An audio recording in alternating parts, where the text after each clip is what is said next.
Ассаламу алейкум туғандар, сіздер менен мен Руслан Сейітқазиев. Туғандар, бестерге бүгінгі видеозда Баткен облысы, Лейлек району, Разақов шаарынан сатылып жатқан Рысбек акабыздың чарбасынан шығып атқан 3 баш өтө жоон бачкатай уруктуу кочкорлорду көргөзүп кетмекчибиз тугандары. Булардын бааларындагы өтө жөндүү койду тугандары. Булардын баасын 50 миңден сурап атыптыр. Бир аз кеме болот дейт. Өзүңүздөр көрүп тургандай жоондуктарыны, бачкатайлыктарыны өтө сонун кочкорлор тугандары.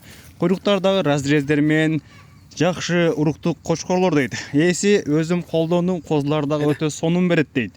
Булардын жаштары быйылкы жылы 6 тешке өтүптүр тугандары. 3 жашта дейт. Ал эми бойлорун бийиктери болсо 95 сантиметрден жогору. Кимге жаккан болсо экран астына ээси номерин калтырып койдук. Ээсине байланышка чыксаңыздар сиздерге дагы тагыраак толук маалымат берет. Доставкаларын уюштуруп берет. Кыргызстандын кайсыл бурчунан болбоңуздар доставкаларын уюштуруп берет.